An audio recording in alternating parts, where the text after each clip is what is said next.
Bom dia, turma aí do IFTO, né?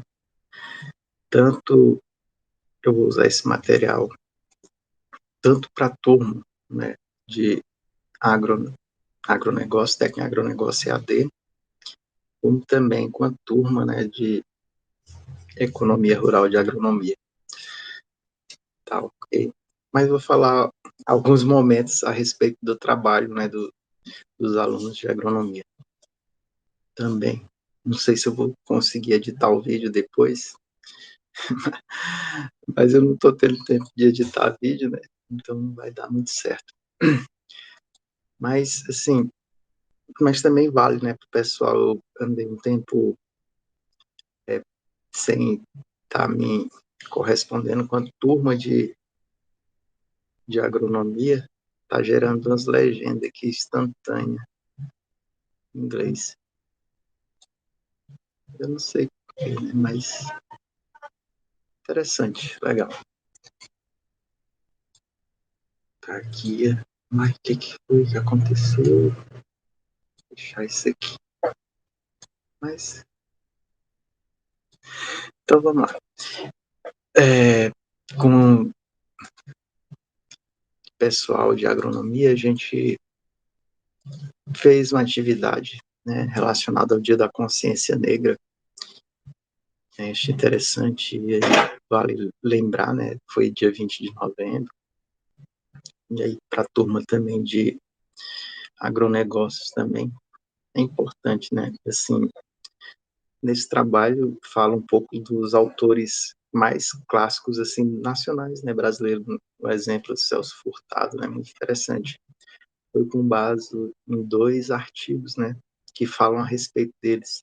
É importante, sim, esses trabalhos, porque eles remetem, né, e aí no caso o pessoal de agronegócio vai fazer também esse trabalho, eu vou passar para vocês, mas remete muito a essa questão de como foi esse processo, né, no país, né, de a economia, dentro de uma visão econômica, né, como que se deu esse processo de desenvolvimento econômico do próprio país, né.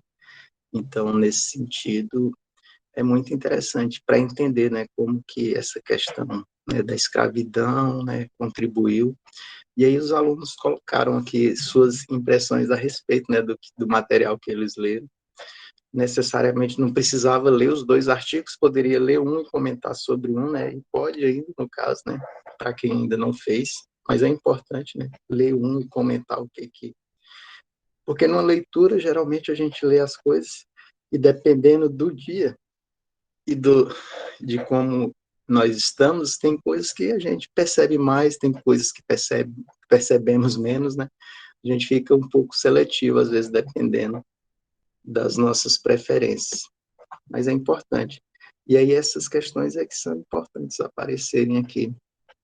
E também para vocês terem um pensamento mais crítico, né, a respeito de economia, porque dentro de uma questão econômica, como a gente já vem estudando, a gente percebe que os autores, né, eles têm suas preferências, eles têm sua ideologia, e às vezes dentro de questões econômicas isso são expressos também. Não estou falando que um é melhor ou pior do que o outro, né, mas pelo que a gente vem estudando, né, percebendo, existem essas questões. A gente veio mais conversando a respeito das questões da microeconomia, né, assim, e a gente vem debatendo isso. Deu algumas paradas em alguns temas, né, que a gente chama assim transversais, né, igual essa questão do Dia da Consciência Negra, e que remonta um pouco, né, a questão do desenvolvimento econômico nacional, que é importante também para a gente compreender, né? E aí dentro dessa perspectiva, vocês, né, para quem já leu o artigo, começa a compreender, assim, parece que o passado não é tão diferente do presente às vezes, né? Mas é importante perceber essas questões, assim, por parte de vocês, né?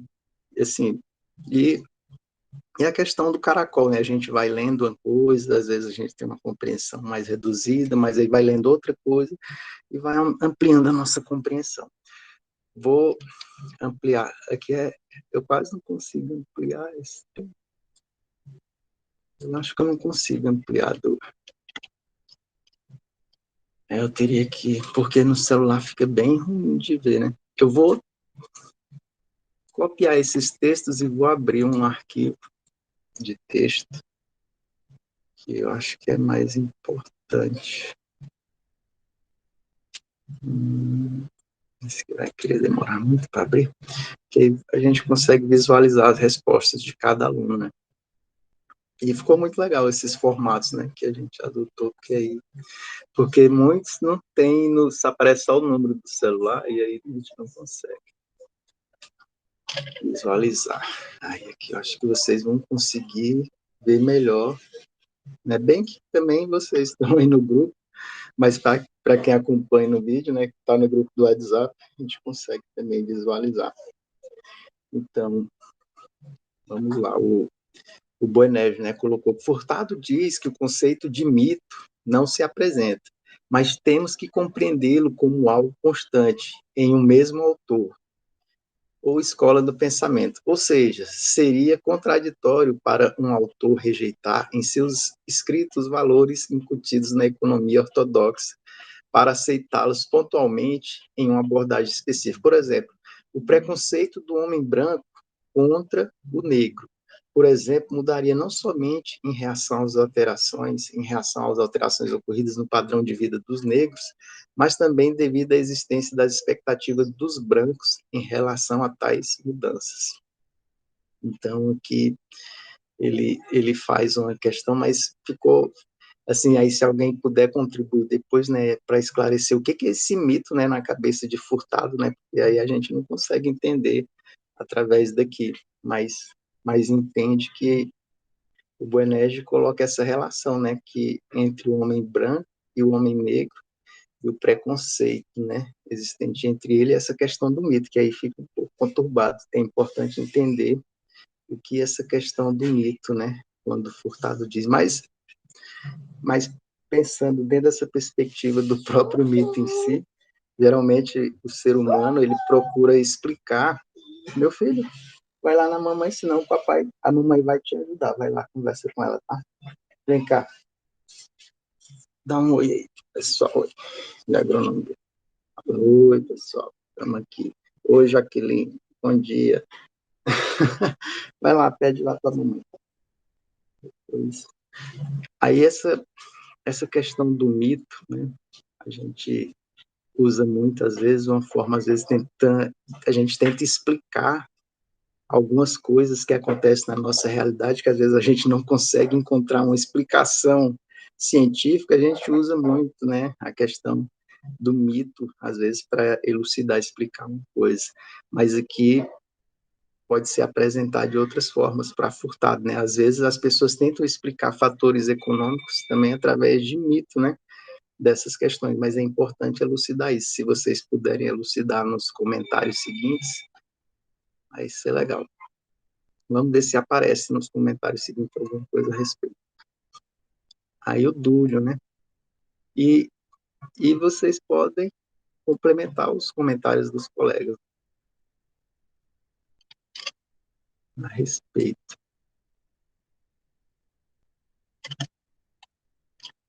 E volto a frisar que essas atividades elas são importantes porque elas valem presença, gente. Muito importante. Pode dar, e aí, hoje tá segunda-feira conturbada, aparece um outro aqui perguntando uma coisa ali, aí acaba. Então vamos lá. O Duílio,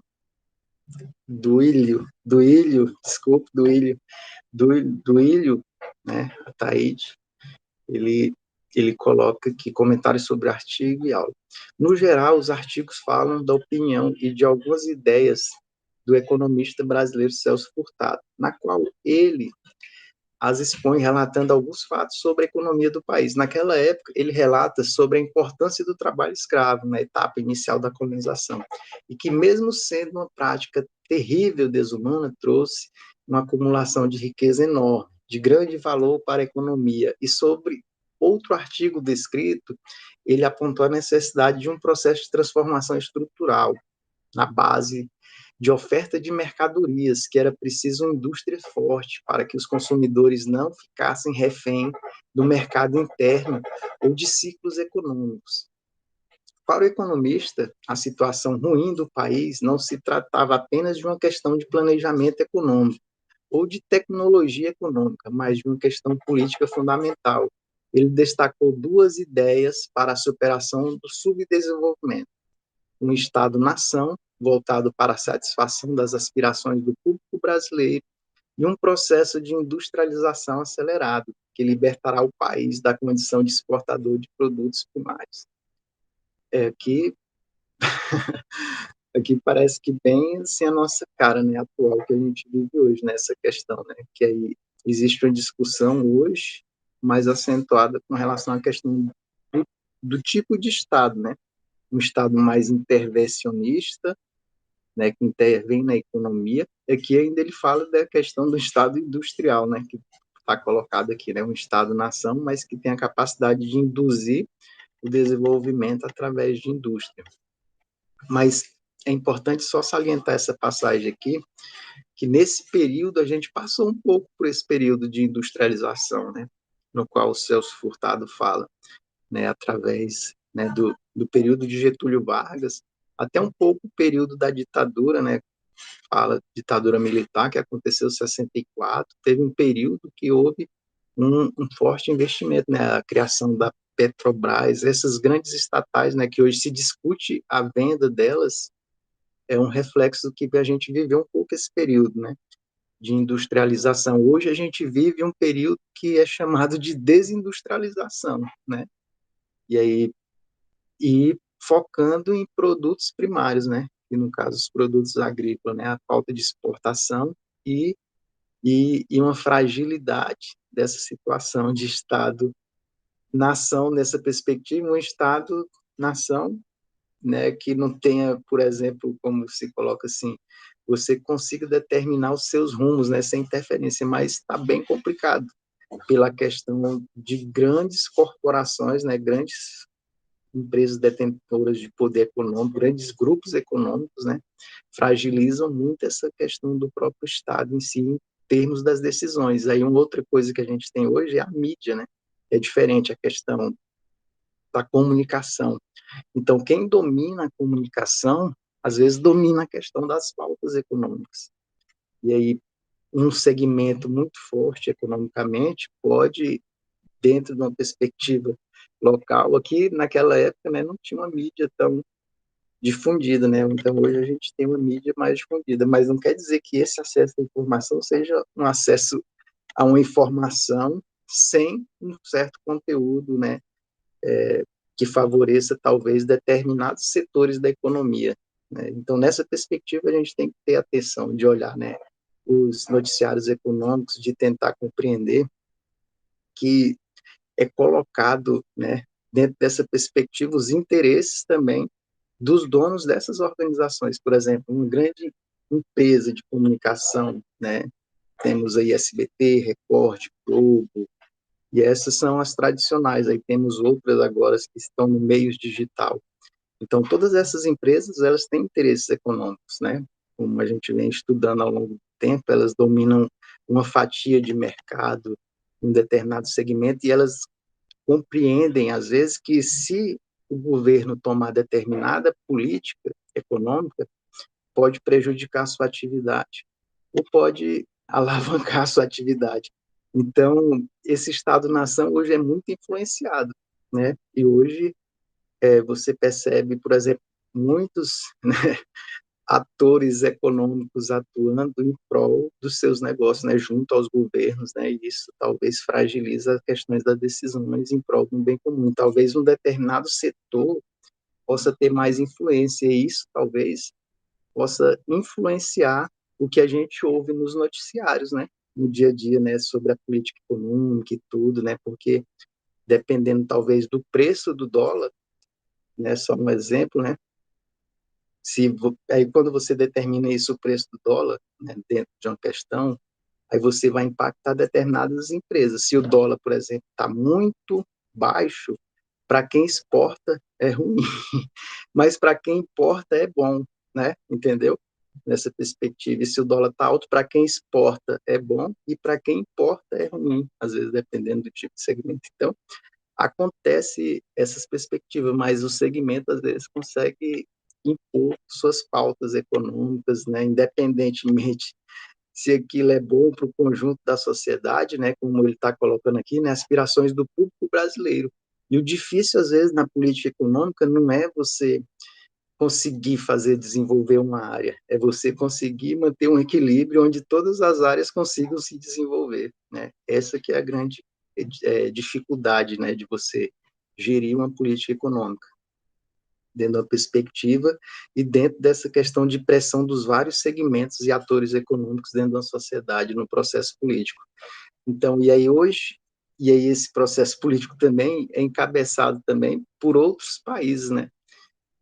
Que a partir do momento um país industrial como a China na nossa atualidade, né, pode ser muito difícil de competir com um país desse, se não houver uma certa proteção, protecionismo dos mercados nacionais para poder haver a industrialização. Mas muitos desses industriais, eles preferem hoje em dia simplesmente abandonar a atividade industrial, né, e migrar para o mercado financeiro, né, através de compra de papéis de empresas que estão em outros locais, né, e que estão talvez com uma estrutura mais consolidada dentro daquele mercado, né, tem talvez um monopólio. Talvez é mais importante, por exemplo, em vez de eu ter uma indústria aqui no Brasil, eu pegar esse recurso, né, aí entra aquela questão, né, de oportunidade de capital, pegar esse recurso e comprar ações da Samsung, né, é um exemplo, né, que é uma empresa que é de outro país. Então, às vezes é mais interessante fazer isso. Então, os industriais agora financiarizaram, né? Às vezes é mais importante ser dono de várias empresas, né, papéis de várias empresas, do que tentar abrir um negócio, né, uma indústria e ficar ali gerenciando e tudo. E aí essa é a dificuldade também de um país igual o nosso, o Brasil hoje em dia, porque aí você tem esse custo de oportunidades mundial, né, e a facilidade dos meios de comunicação diferente daquele tempo, né, do Furtado, né, que ali é no começo do Brasil. Então hoje os capitais, se existe hoje a moeda virtual, né, a criptomoeda. Então, vamos dizer assim, que o fluxo de recurso ficou muito instantâneo e muito dinâmico, e os capitais se transnacionalizaram, né, quebraram as fronteiras. Então, você percebe que muitas pessoas dentro dessa política econômica brasileira, que influenciam fortemente a política econômica, boa parte dessas pessoas tem bastante dinheiro empregado lá fora, né? Entender? Nessa perspectiva, em outros negócios fora do exterior, e que às vezes a política econômica adotada aqui favorece não, às vezes, o investimento que ele tem aqui, mas favorece às vezes o investimento que ele tem lá fora, em detrimento das pessoas que estão aqui. Então a gente tem que entender um pouco essas conjunturas, né? Às vezes que assim não são. Aí muitas vezes a imprensa dá a entender que o que acontece, né, dentro da questão econômica hoje é uma questão tipo assim natural. Não acontece porque vai acontecer. Não, são decisões que são tomadas, né, com o tempo que ali vão dando esses resultados. Então não é uma situação natural. A política econômica é determinada nesse sentido. Aqui ele coloca tudo bem misturado, né? Mas vamos lá nos outros comentários. Mas muito bom. Mas eu nem li tudo, né? Do nosso colega Dúlio, mas é só isso. A aula relata a transição do povo quilombola, que são descendentes de escravos vindo da África, no qual, que com muita luta e trabalho, eles se estabeleceram no interior do país, com sua cultura enorme, plantando alimentos de forma tradicional, assim como seus antepassados. Os vídeos mostram muitas técnicas usadas por esse povo, tanto em lavouras como em floresta. Assim, é um contraponto, né? As pessoas que se rebelaram, né, naquele período contra o regime de escravos, né? O regime de escravidão, viraram, né, os quilombolas, né, com um território e uma maneira peculiar e particular de gerir, né, o seu território e as questões econômicas que envolvem o seu território. e muito um pouco diferente da nossa concepção, para vocês verem que como existe uma outra economia, né? Isso é uma forma econômica de pensar os seus recursos e a forma de gerir os seus recursos. Então, faz um contraponto, né? Essa própria questão da evolução da exportação via mão de obra escravo. Então, será quem tem uma vida melhor hoje, né? São os quilombolas ou os ex-escravos que estão nas favelas hoje, né? Assim por dizer, né? Que vieram. Também tem muitos colonizadores também que são pobres também. Não, nem todo colonizador é rico. É importante salientar essa situação assim, porque no período colonial, assim que acabou a escravatura, né? Veio colonos para vender sua mão de obra, né, através de salário também, né, pessoas também que não tinham nada, né, e chegaram e foram trabalhar em lavouras e tudo, então também tem essas perspectivas também. Mas aí também gerou também um certo, né, um certo embate entre um e outro, né, porque eles disputavam o mesmo campo de trabalho, né, quem chegou de fora, por exemplo, italianos, né, que vieram de fora para cá, né, se estabelecer para o sul do país e tudo, né, você vê que começou a existir uma interação entre esses dois mundos, né, dos ex-escravos com os colonizadores, né, e aí a boa parte de alguns preconceitos que aí originaram vem dessa relação, né. Antigamente se falava muito, né, do meu tempo um pouco de falar, desvalorizando o trabalho de um grupo, né? Falando, isso parece trabalho de, né? Então, mas isso vem dessa relação, porque essas pessoas vieram disputar o mesmo espaço de trabalho dos ex-escravos. E aí é complicado, mas ao mesmo tempo, os escravos foram colocados em situações bem desumanas, né, pelos próprios donos de escravos, né? Soltaram um monte em praça pública, em si, né, porque eles eram contra, né, a questão de acabar com a escravidão, tipo, colocando assim, o que vai ser desse monte de escravo sem ninguém para tomar de conta. Então, e aí eram várias situações. É um embate, e a gente parece que vive ainda esse embate hoje, colocado de outra forma, né, mas bem colocado ainda na nossa sociedade, infelizmente. Não são coisas superadas. E eu não quero dizer que um ou outro lado esteja certo, que os dois lados têm muitas coisas erradas em suas colocações a respeito. Falta muito pouco estudo e tem muito achismo, né? E é importante essa questão dos artigos para a gente sair um pouco do achismo, né? Entender realmente, né, as estruturas, né, da nossa sociedade, como ela vem sendo construída. Muito se vê hoje em dia, virou um clichê, né, falar racismo estrutural, mas ninguém nem sabe, né, as estruturas, né, de como vem sendo construído isso historicamente, né, e entender. E virou um clichê, e a gente às vezes tem que ter cuidado de falar as coisas sem compreender suas origens, suas causas, e entender que somos frutos disso também. E às vezes tem gente que é mais estranha, às vezes achando que está defendendo uma causa, parece estar mais atenuando ela, da forma como coloca, sem entender essas questões. Porque tipo assim, é como colocar assim que toda pessoa, por exemplo, meu fenótipo é branco, né? Toda pessoa que tem esse fenótipo, né?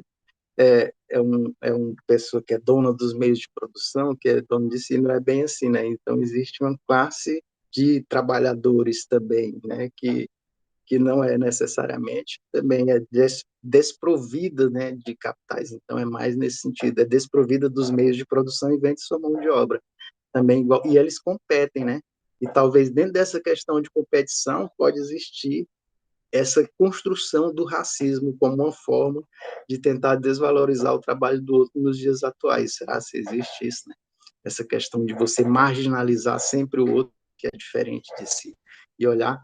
E aí isso pode remeter a essa fala, às vezes sem nexo, que a gente escuta, né, do racismo estrutural, mas ninguém entende de onde veio, né? Só fala que é estrutural as estruturas, mas cadê essas estruturas, né? Mas é uma estrutura, às vezes, que está no nosso imaginário, né? De tentar ver o outro, mas tentar se valorizar frente ao outro, depreciando o outro, né? Nesse sentido. Então, mais uma questão individual.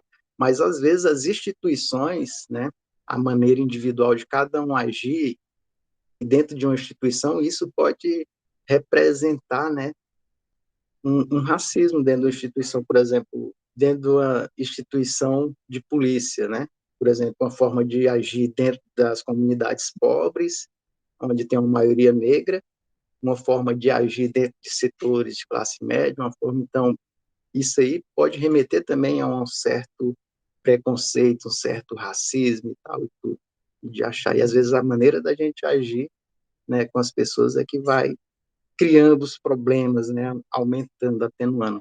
E às vezes a nossa sociedade cobra, né, esse tipo de ação preconceituosa e a gente não percebe, né, quando a gente fala assim, bandido bom é bandido, né, então talvez essas coisas remetem um pouco a isso, né, de você pensar que o outro é desprovido de qualquer direito, mesmo ele sendo, né, aquilo que a gente diz, mesmo que ele seja, por exemplo, um ladrão, mas ele não tem direito, ele não tem, ele é menos do que um animal, ou um bicho, ou uma mosca, ou uma varejeira, né? Então a gente vê assim, mas se a gente tem um Estado de direito, um Estado-nação, quer ter um Estado-nação forte, ele começa por direitos, né? Independente se o cara ele é um bandido ou uma pessoa que não é bandida, todos têm que ter os direitos. Senão, se não tiver, aí não vai ter para ninguém, né? Se não tiver para todos, não tem para ninguém. E isso é uma questão bem aí. Às vezes a gente quer colocar assim que só uma classe não tem direito, mas de fato o Brasil ele é uma sociedade que poucas pessoas têm acesso ao direito, né? Ao direito, às vezes uma pessoa é vítima de crime, às vezes tem um assassino que mata alguém, né? E essas pessoas, né, saem impunes, né? Independentemente se o cara é rico ou pobre, né? Mas aí ele sai impune dessas questões. Então, às vezes a sociedade toda, às vezes a gente tem que ter muito cuidado, né, de reivindicar umas coisas quando a gente fala assim, tem que combater a violência contra determinado segmento, mas se todos os segmentos são vítimas da mesma violência, então é importante entender, às vezes, essa questão, mas cobrar realmente que todas as instituições não reproduzam, né, esse tipo de situação, um racismo que exista, né, dentro da nossa sociedade. Né? Então, a polícia, as escolas, essas instituições públicas, né, se a gente está alegando que existe um racismo estrutural, ele vai estar dentro dessas estruturas, né, que são de Estado. Então, a gente não pode permitir, independentemente se a pessoa tem uma origem negra, branca, índia, pobre, né, porque existe também a questão da classe social, que é tão pesada quanto também os racismos, né, e outros tipos, né, de discriminação, N tipos de discriminação na nossa sociedade, mas sempre no intuito de desvalorizar o outro, né, frente às oportunidades que aparecem, né? Não, eu sou sempre melhor do que o outro é inferior a mim, o outro é desprovido de qualquer direito, né? Ele não tem direito nem de ser gente, nem de respirar. Então é importante a gente entender as causas do racismo nesses contextos, né, históricos, né? Mas ao mesmo tempo nós somos um povo misturado. Nós não somos igual aos Estados Unidos, não. Então é importante não importar muita coisa dos Estados Unidos nessa perspectiva, né, de raça, porque os Estados Unidos é diferente do Brasil. No Brasil existe a violência, existe o racismo, existe tudo, mas ao mesmo tempo nós somos um povo mais miscigenado e misturado do que os norte-americanos, né? Os norte-americanos existe uma segregação muito forte presente. Eu acho que a gente tem que evitar isso, não ir por esse caminho de segregação, né? E aí eu estava vendo uma foto de uma Miss Índia, né, que ganhou Miss Índia.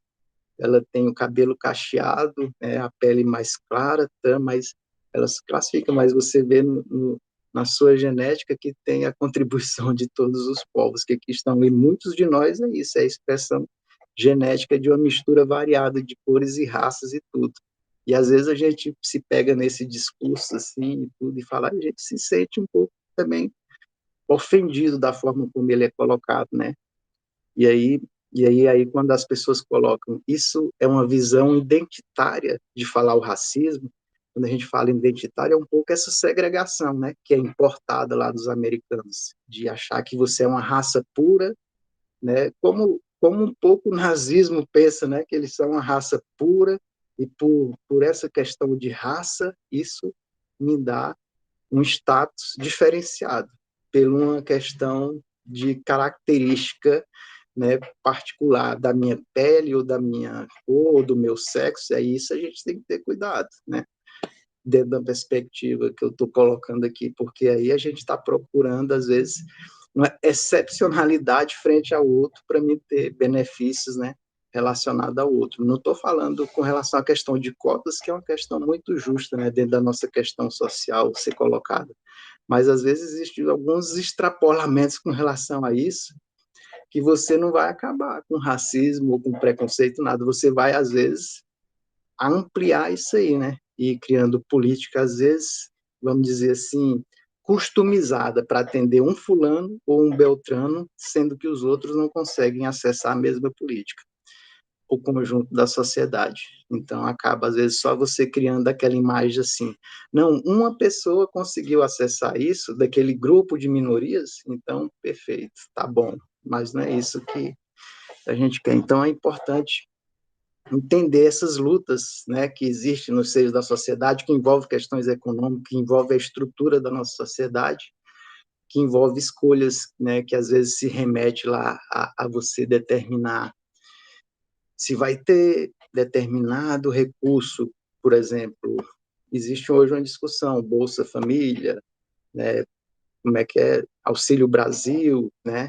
Então, são questões que atendem boa parte do conjunto da sociedade, né, de pessoas que têm uma questão de renda mais fragilizada, né? E você vê essa coisa sendo esticada a corda para lá e para cá, e aí esse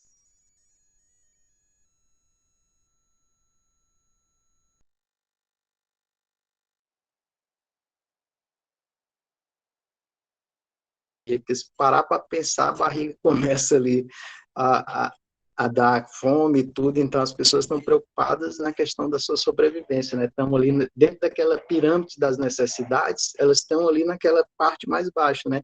Então não tem poder de mobilização, então são conduzidas por outras pessoas que acabam determinando isso.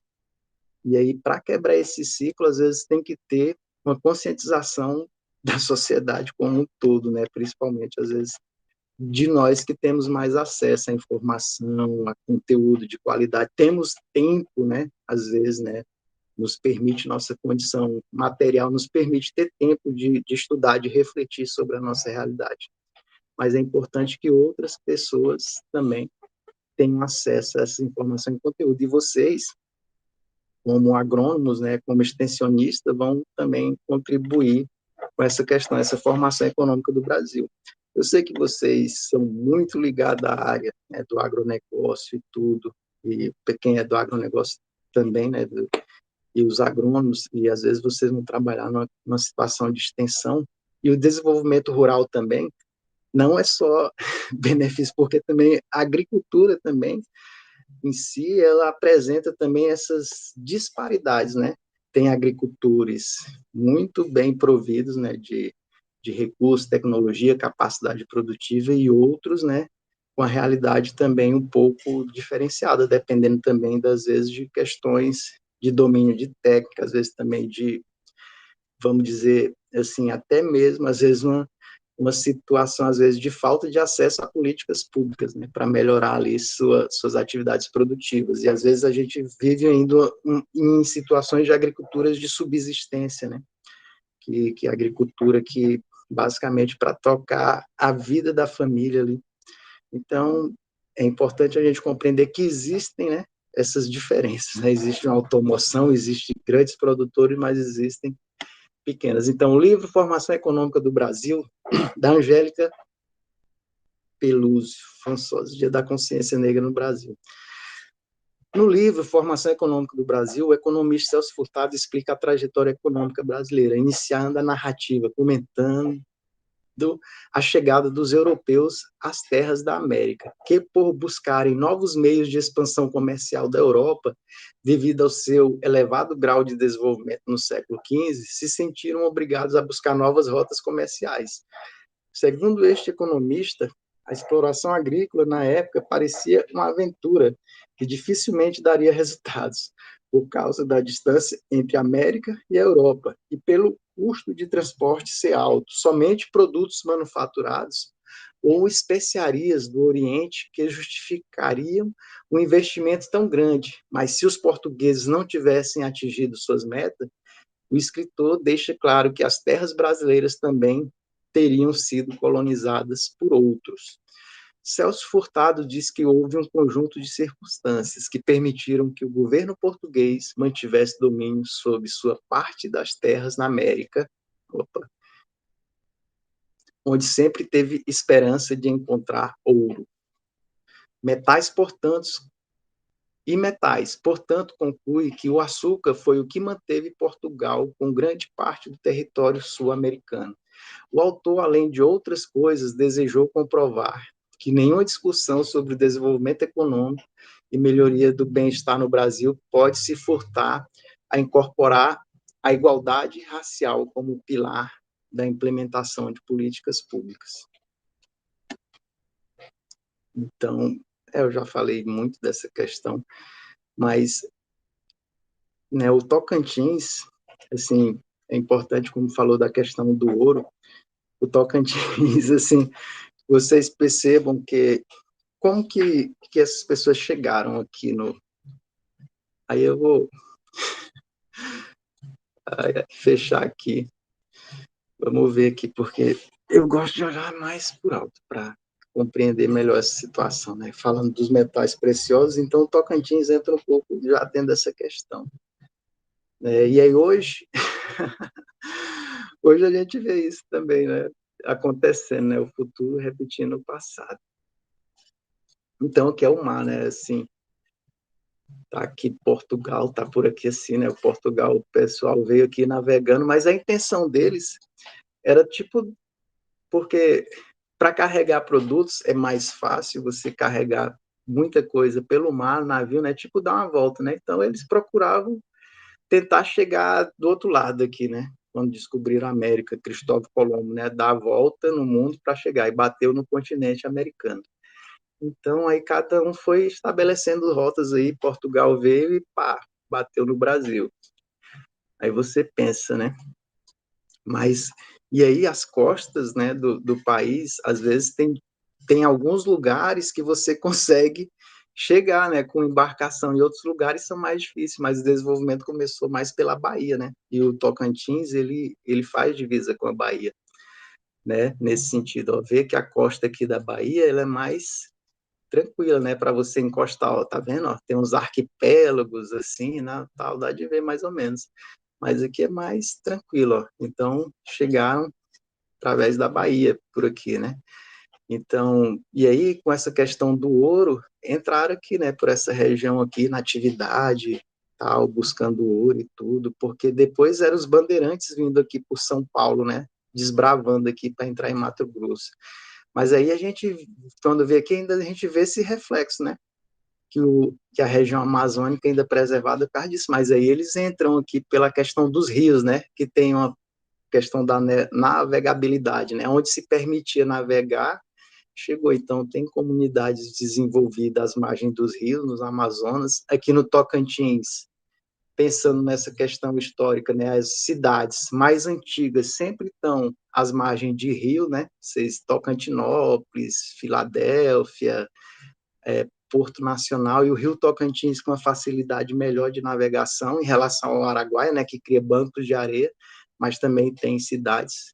E depois a BR vem e cria novas cidades, né, da BR, inclusive Colinas do Tocantins. Então, tirando um pouco do fluxo de desenvolvimento das cidades à beira dos rios, né, que ficaram estagnadas nesse sentido, através daí. Mas vocês percebam que aí na atividade, nesse período do ouro, né, teve um período de busca de ouro e tal, aí tem a história de Teotônio Segurado, né, e tudo também, que controlava esse fluxo, né, de ouro, né, entre era capitanias, não era assim a divisão geográfica, que era Grã-Pará, alguns territórios. Então, existia essa diferenciação também. e ainda nem todo o território brasileiro era assim, o mapa do Brasil também vem mudando, né, de acordo com essas questões, é importante ver. E algumas áreas foram conquistadas depois e tudo, né, e aí aqui virou colônia espanhola, né, essas outra faixa aqui, uma grande colônia portuguesa, né. E só que aí, quando no texto que a Angélica colocou, o que era essa questão? Como vocês viram ali, a expansão de mercados, né? Ter novos mercados para quê? Para vender os produtos que eram fabricados aqui, né? Os produtos fabricados aqui vinham para cá e os produtos, no caso, ainda quase não tinha nada. O principal produto nesse período, um dos primeiros, né? Eram os produtos extrativistas, né? Como se começou a questão da madeira, né, pele de animais, né, abatiam muitos animais, né, nesse período, né, jacaré, todo tipo de animal. Utilizaram alguns até peixe-boi, por exemplo, né, foi muito caçado, né, para manter esse pessoal aí. Para eles também, eles tinham que ter como, né, sobreviver, né, que eles não iam chegar aqui e plantar e nem nada. E os índios deram também essa estrutura, né, através do cultivo das suas culturas, como a mandioca, o milho. Então, deu essa estrutura também para os colonizadores, né? Teve conflitos, mas também teve tribos indígenas que se aliaram aos colonizadores para conseguir territórios de outras tribos indígenas. No caso aqui do Amazonas, a gente pode citar aqui os ticunas, né? Os ticunas se aliaram com os colonizadores para conseguir territórios de outras tribos indígenas. Então, tem essas relações também, que também são de interesses, né, locais, de tribos locais.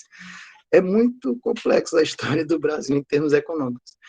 Mas é isso, mas hoje a gente vive essa mesma situação, né? De um país agrícola importando, né, produtos daqui, ou às vezes daqui de cima, né, produtos manufaturados, e exportando produtos agrícolas. Período de industrialização, né, no período Getúlio Vargas, o período militar, ditadura militar, e que agora a gente vive um período de desindustrialização, tentando voltar um pouco aquele período de exportador, mero exportador. E essa é a grande preocupação, né, do nosso país nesse instante. Então, é isso, né, com relação ao texto da Angélica, é importante frisar essa questão. Aí tem aqui outros textos, vamos ver do Lucas.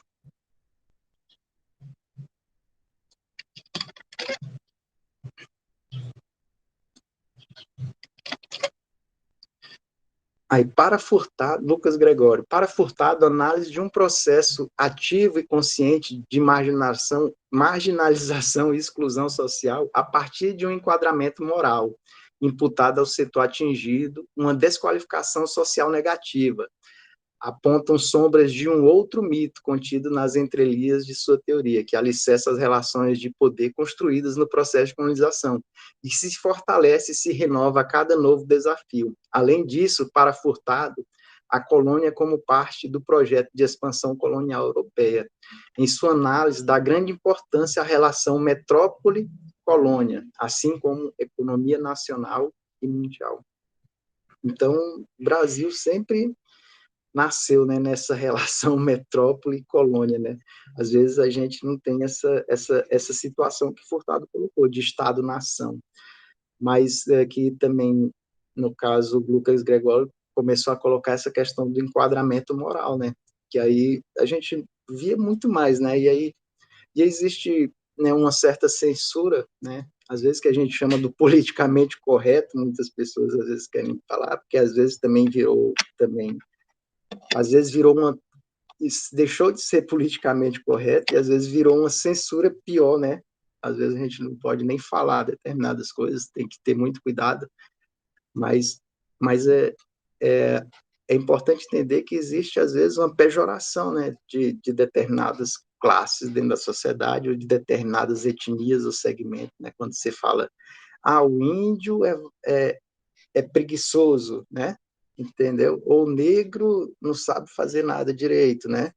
E aí existe, às vezes, essa pejoração, às vezes, e aí colocada aqui novamente. Então, que a gente tenta, né, desprestigiar uma classe em detrimento da outra, colocando atributos, né, socialmente negativos, né? E aí que a gente acha, a gente se acha melhor, né, do que o outro, né? E a gente sempre procura isso, né? Às vezes até na relação entre vizinhos, sempre a gente está, às vezes, querendo ser melhor, querendo estar achando uma coisa ali do vizinho ali para, o vizinho, ó, isso aqui, então eu sou melhor, tal. Então, mas isso às vezes em determinados segmentos, e a religião fez um papel muito, né, interessante nesse processo, né? Quando você diz só pode haver o meu Deus, né? É muito bom, né, colocar isso, né? Os outros deuses não podem existir, só o meu, né?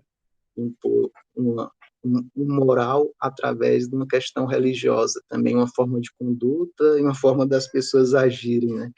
Entendeu? Desprezar todas as outras crenças e valores que já existiam nesse processo. Então, também é uma colonização cultural, né? Então, não só uma colonização em aspectos, né, em termos materiais, né, de determinar o que a colônia vai produzir para atender às necessidades na metrópole, mas uma colonização em termos de valores morais também, religiosos nesse sentido também.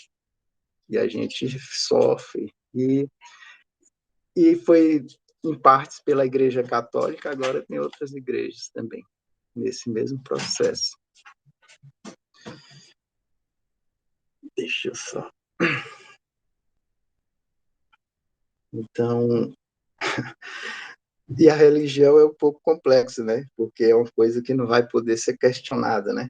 Então, você não pode questionar a fé alheia, né? Assim, então, inquestionável, não pode questionar várias coisas.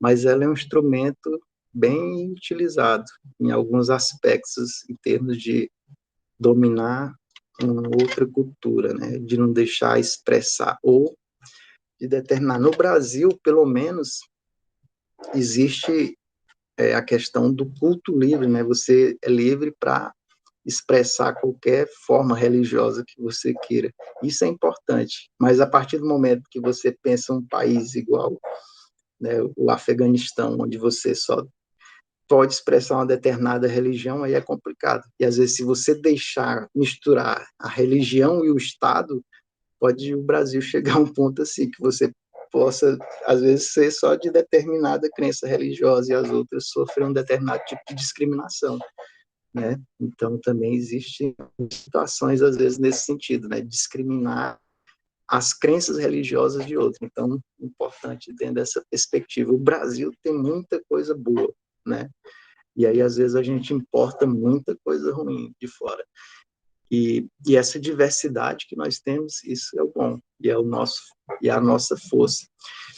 Ellen Cristina da Silva. O economista Celso Furtado explica a trajetória econômica brasileira, desde a chegada dos europeus às terras da América. Furtado fala também que o conceito de mito não se apresenta, sendo algo constante. Um exemplo é o preconceito do homem branco contra o negro. Isso aqui parece um texto lá de cima.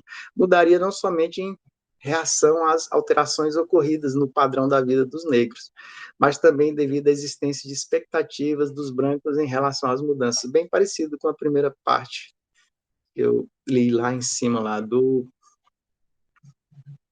Boanerges, no caso. Para o economista, a situação do país não se tratava apenas de uma questão de planejamento econômico, tecnológico, econômico, mas de uma questão política fundamental. Ele se destaca duas ideias para a superação do subdesenvolvimento. O Estado-nação, voltado para o brasileiro, para a situação acelerada, libertar o país das condições de exportador de produtos. É bem parecido com alguns outros comentários. E aí é importante cuidado com algumas questões, assim, porque é importante vocês escreverem, assim, da própria cabeça de vocês, né? Tá? Escreverem as questões que vocês compreenderam, o que vocês acharam mais interessante dentro da perspectiva. Assim, é isso que faz a gente crescer, mas é isso. Bem colocado, eu já comentei sobre isso, porque ficou bem parecido com os que já foram colocados antes, e vamos adentrar um pouco no nosso assunto de hoje. Mas foi legal ver essas questões, né, da nossa formação econômica. Nossa formação econômica ela é bem marcada, né, por essa questão, né, de ser um país, uma colônia que se buscou muito explorar, né, a questão dos recursos naturais, explorar, né, de uma forma não sustentável, não ter essa preocupação, mas hoje temos que ter, é importante pensar no dia de amanhã. Então, mudando, né, do Dia Nacional do Índio, falando muita coisa, né, Dia Nacional do Índio, não, do Dia da Consciência Negra, mas que também temos aí, né, que remete bem a essa questão e a contribuição, né, dos negros para a nossa sociedade como um todo, que é uma sociedade bem misturada. Temos aí agora uma discussão dentro da questão da teoria macroeconômica, e aí eu estou usando esse material aqui, uma parte dele, né, que é um material, que é o manual. Olha que pareceu melhor no celular do que no computador. O computador apareceu borrado. Manual de Macroeconomia, básico intermediário. Equipe de professores da FEA, USP, né? Faculdade de Economia Aplicada, né? No caso, esse FEA aí. Então, um material bom, razoável, né? Tal, é algumas partes, né, que eu peguei do material que é importante para a gente. Nessa primeira parte, vamos falar uma introdução básica, né? É importante a questão da macroeconomia para nossa compreensão de algumas coisas que acontecem. A gente falou sobre microeconomia, né? Vamos tentar ver as diferenças, né, com relação. Mas lembrando da microeconomia, vocês também fizeram aquele. Lembrando que a microeconomia ela é mais preocupada com a questão dos preços, né, de um determinado produto, né? É bem preocupada, assim, o que que acontece com gás. E aí, às vezes, o gás de cozinha subiu, né? E aí ela foca muito só nessa questão, desse produto específico, o que que esse produto sobe, tá? E aí outra questão que ela se preocupa, se a partir do momento que esse produto sobe o preço, aumenta o preço, qual é a elasticidade desse produto, se ele é elástico ou é inelástico, a partir do aumento ou redução do preço, se ele vai aumentar a demanda por esse produto ou se não, se vai reduzir, qual, né, essa curva, né, de aumento ou de baixa, né, dentro da perspectiva de aumento, de variação de preço. O pessoal da microeconomia, quem gosta de usar às vezes, é quando você vai trabalhar numa empresa e você pensa na questão dos produtos ou serviços, você tem os 4 P's, né? Produto, preço, promoção e praça. Você trabalha. Aí no preço é muito importante, às vezes, entender essas questões da microeconomia para você determinar os seus preços e aí entender a elasticidade do seu produto. Mas, ao mesmo tempo, quando vocês fizeram os trabalhos lá sobre os valores, né, do economista, vocês viram que os preços também têm outras nuances, né? Tem produtos, né, que têm uma característica, e os produtos, no caso, primários, considerados primário, extrativista, petróleo e tudo, tem uma situação de preço particular, né? Nesse sentido, que às vezes não é o produtor que determina o preço disso, quem determina, às vezes, é o comprador. Um exemplo disso é o leite, né? Quem determina o preço é o laticínio, né? Pago tanto pelo seu litro de leite e tudo. Não importa o custo que o produtor teve para produzir o litro de leite, o produtor vai ter que adequar, né, os seus custos de produção ao preço do mercado.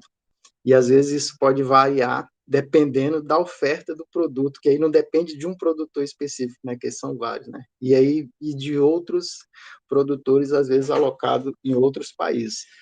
E aí podemos, assim, a questão da própria soja, né? A soja é muito associada a essa situação que é mais visível, né? Porque não só um país produz, mas vários países produzem o mesmo produto agrícola. E às vezes, se um país tem uma safra baixa, né, isso impacta no preço de outro país e no geral em si, ou a procura por esse produto. Mas não tem relação nenhuma com o custo de produção e o produtor ele é refém do preço de mercado. E por isso que ele tem que se planejar bem, né, com relação a isso, porque quem vai determinar o preço do produto dele vai ser outros fatores. E aí, para vocês, quem é agrônomo, quem é, no caso, técnico em agronegócio, né, vai ter que ter essa preocupação, né, em saber, né, se determinado produto agrícola vai ter uma grande safra, como que vai ser a questão do clima, como que vai ser a safra de outros países, como que está a demanda desse produto, quem são os grandes exportadores, como a China. Então, e isso é um mercado, às vezes, muito estável nesse sentido. E, por exemplo, aí pensando um pouco na questão do gado, O gado também tem uma procura muito grande, né, pela questão do mercado externo. A partir do momento que você, quanto mais exporta, né, tudo, influencia o preço internamente, né, do produto também. E aí também não tem relação nenhuma com o custo de produção do gado, né, nesse aspecto. Quem determina o preço são, né, os frigoríficos, depende da oferta que tem, que sai de produtos, e se abastecer só o nosso mercado, a tendência é o preço baixar, como vinha acontecendo com o embargo da China, né? A partir do momento que a China embargou, mas só foi a Rússia começar a comprar e a China liberar algumas cargas, né? O preço, né, subiu de novo, né? Porque aí vê que o produto, como é um produto agrícola, você não tem a capacidade de aumentar do dia para a noite a quantidade do produto, né? Tem um ciclo, né? Que leva, geralmente, dependendo da atividade, 1 ano para você ter a produção.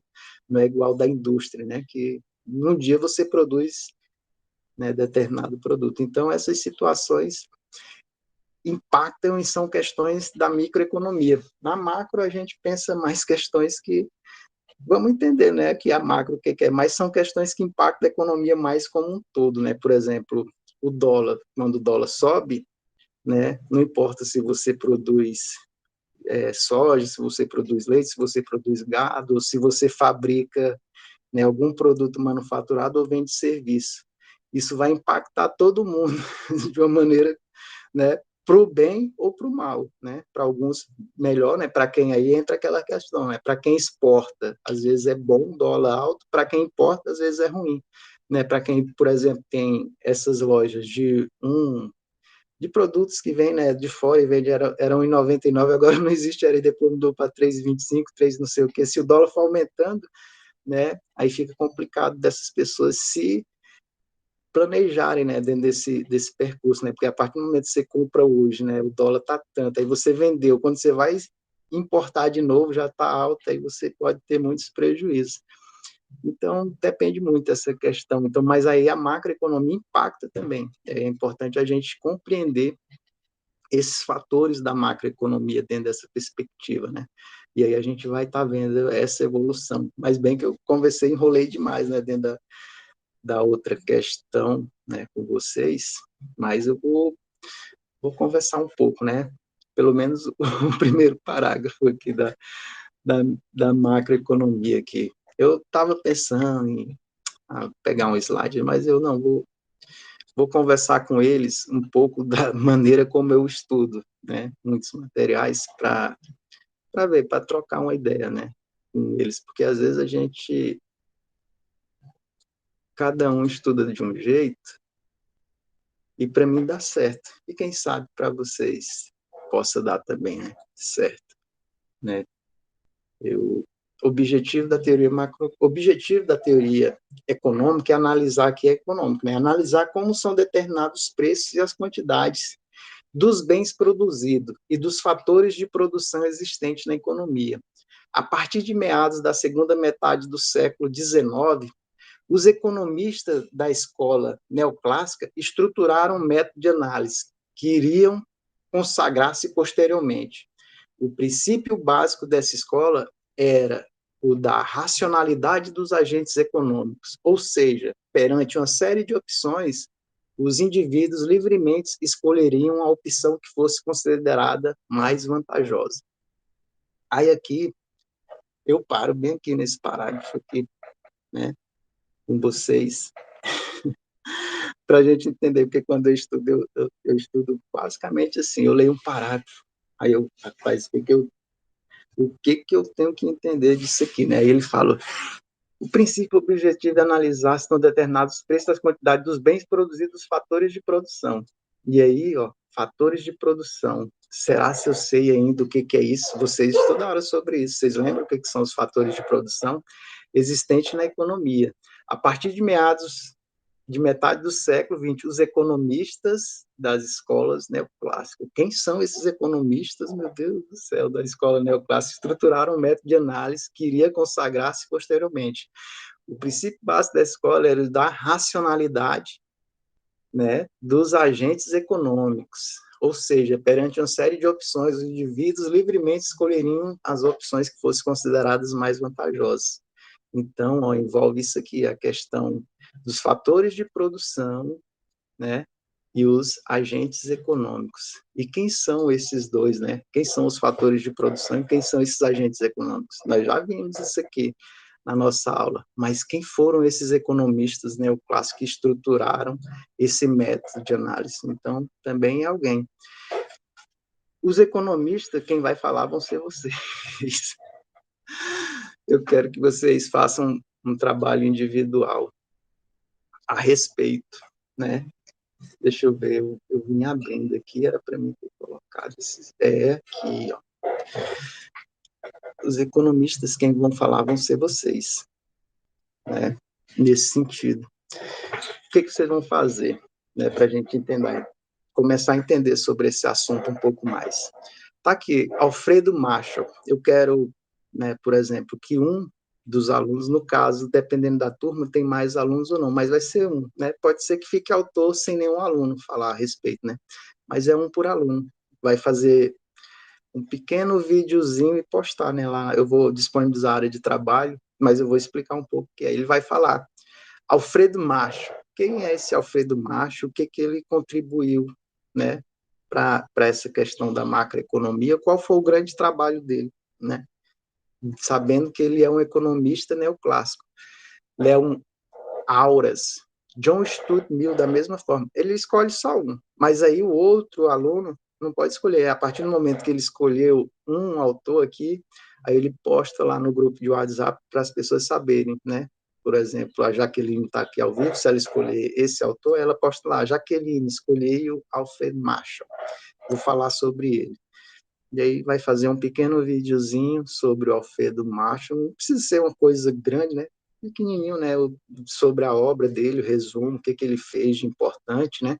Citando as contribuições dele dentro da economia, e pronto, 5, 10 minutos, eu acho que dá de falar suficientemente. Aí tem o Léo Auras, o John Stuart Mill, o Carl Mensch, o William Staley Chef, o Wilfred Barreto, vocês depois me corrijam se eu estou falando o nome desse pessoal certo, tá?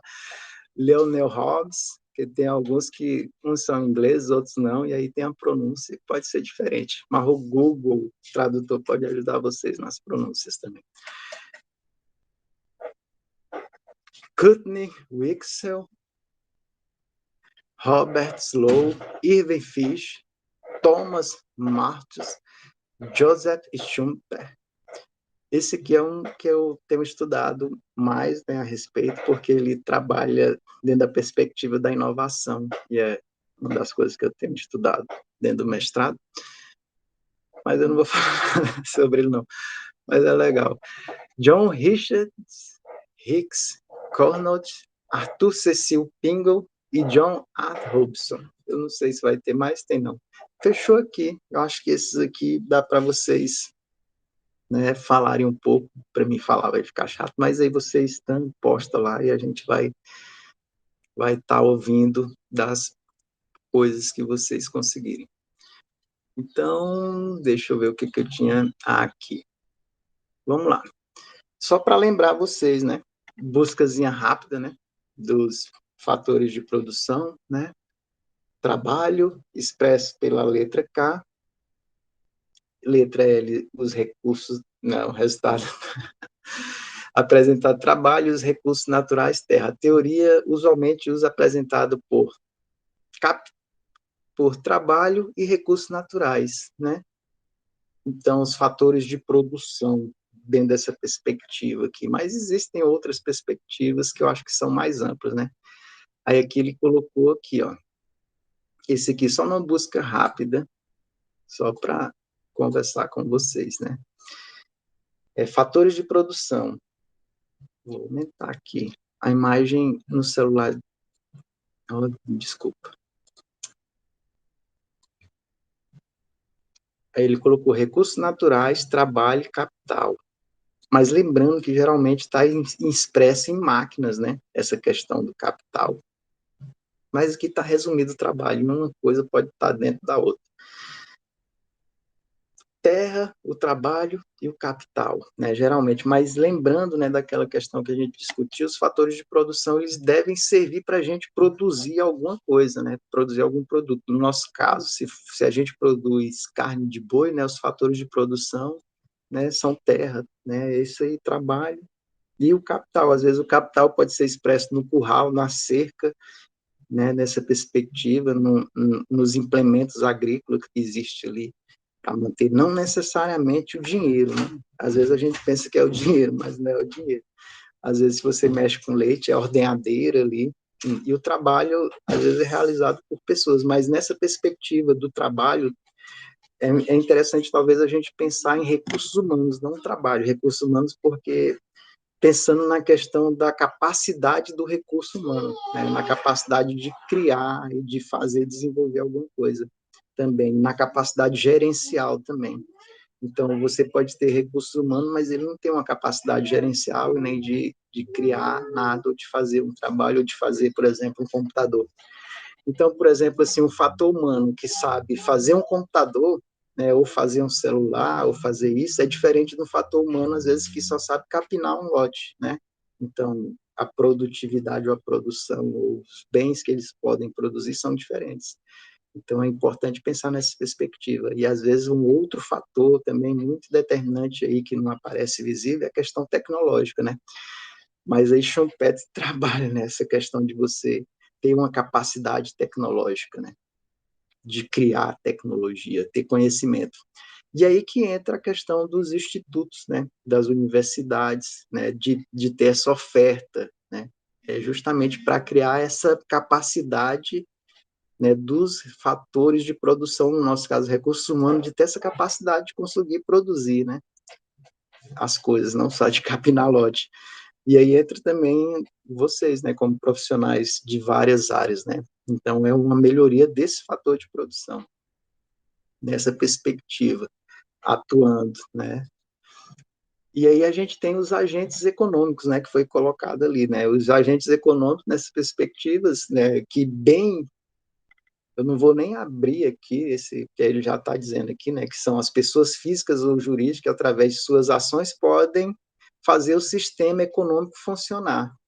Então, nessa perspectiva, eu sou uma pessoa física, a maioria de vocês são, né? O Instituto é uma pessoa jurídica, né? O Instituto Federal, empresas são, então, né? Em Colinas, né? Ou outras cidades que vocês estão aí, dentro do estado do Tocantins, então, tem vários agentes econômicos.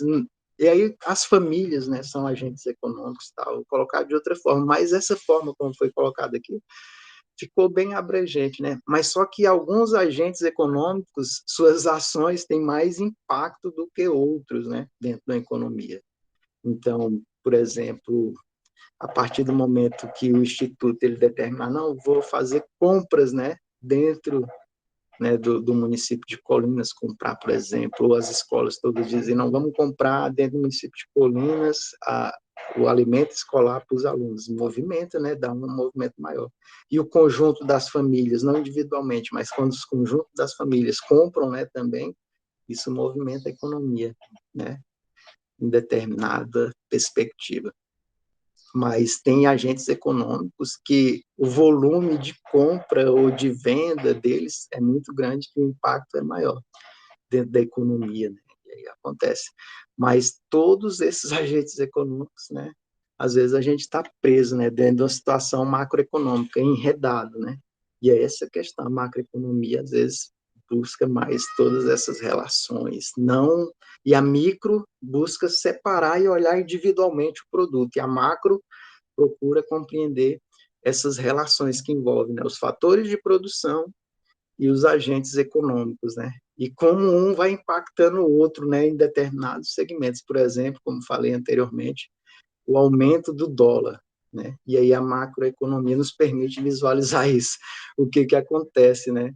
Ou o Covid, né? O Covid aconteceu e aí vocês, né, a partir do momento que acontece o Covid, não foi ruim para todo mundo, não, o Covid. Teve segmentos, né, da economia que, por exemplo, funerárias, né? Funerárias ganharam muito dinheiro, a área da saúde, as farmácias, né? Então, são segmentos econômicos aí que ganharam muito dinheiro. O comércio online, e aí também, e aí nessa perspectiva, no caso dos produtos agropecuários, foi mais a pauta de exportação que impactou mais internamente dentro do comércio interno. Então, para a gente perceber que nem tudo é ruim, né, para todo mundo, né? Às vezes uma coisa que é ruim para um é bom para outro. Por isso que a gente tem que ter um senso crítico com relação à questão econômica do próprio professor que está a vos falar, né? Entender que ele também tem uma percepção, né, uma ideologia, né? Mas eu procuro anular, mas você não consegue, né, anular. Então é colocada a sua percepção, né? Por mais que você tenta anular, né, sua ideologia dentro de uma perspectiva econômica, olhar, mas você não consegue anular isso, né? Então, mas aí é importante para quem está ouvindo, um professor, um economista na televisão ou em outro lugar, às vezes ele vai ter, né, a sua concepção de mundo e tal, e tem o seu limite, né, conceitual ali, não é uma verdade absoluta. E às vezes pode se aplicar em uma determinada realidade, não em todas. Então, é entender essas questões aí. E instrumentos para nos ajudar a compreender, micro, macroeconomia nos ajudam bastante. Não explica tudo, né?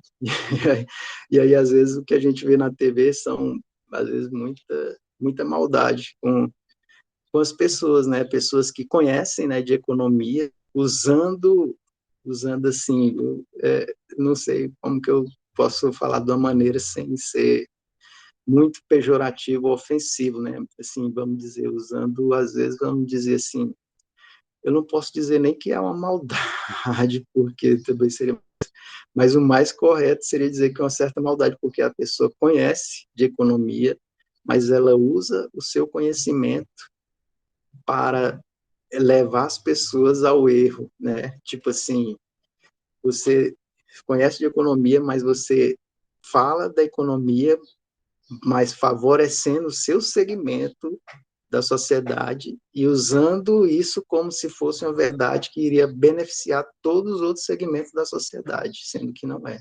Então é isso que a gente tem que ter cuidado, de entender às vezes, né, uma coisa pode ser boa para um determinado segmento, mas será se é bom para o conjunto da sociedade como um todo? E aí é isso que é importante, às vezes, esses conhecimentos, né, saber se isso vai ser bom para o conjunto como um todo, porque, e aí às vezes um determinado segmento da sociedade não quer abrir mão, né, ali do que ela tem conquistado. E aí há essas disputas mesmo, né, dentro da questão econômica, né, de você disputar, né. E talvez o dólar está dentro da perspectiva dessa. Se tivéssemos uma indústria mais forte e pulsante, talvez o dólar estivesse mais barato. Mas como nós estamos visando mais a exportação, né, de produtos, voltando a esse período, é isso. E aí talvez a macroeconomia nos ajude a entender um pouco também mais sobre Celso Furtado, né? É isso aí, pessoal. Acho que tá bom, né, por hoje, senão vai ficar grande demais. Falei muito hoje. E aí a gente vai aprofundar mais na nossa próxima aula, macroeconomia, falar mais e espero receber de vocês os vídeos, né, sobre os autores aí, os autores clássicos, que é importante, que faz parte do nosso conteúdo, né, entendendo? Quando tiver uma oportunidade, a gente vai vendo, porque eu acho que é importante também para vocês, cada um pensa uma coisa e a gente vai aprofundando. E, às vezes, a gente lê um autor e acha que já sabe tudo, né? É importante isso também, entender que tem várias concepções. Muitos dos jovens gostam muito da doutrina libertária, né? E o Mises, né, assim, mas não é tudo, né? Não é o libertarismo, é o anarcocapitalismo, né? Cuidado, pensa bem aí, né? Aonde o anarcocapitalismo, pensa bem nesse modelo de sociedade, analisa, né? Como que seria, faz essas reflexões mentais, né? Como que seria, né? Um lugar como o Brasil sem Estado, né? E às vezes a gente tem exemplos disso no Brasil mesmo, na prática, né? Como que é mesmo, como que funciona sem Estado, né? Vivendo no anarcocapitalismo. Mises preconizava isso, né? E muitos jovens brasileiros, às vezes, leem isso e acham que isso é como se diz, é como se você achasse a pedra filosofal, né? A última bala do pacote, ai, achei e tal. É só mais um autor que tem uma concepção de mundo, né? Que a gente vai ter que ver, estudar e analisar e ver e contrapor com outros autores. E assim, a economia é isso.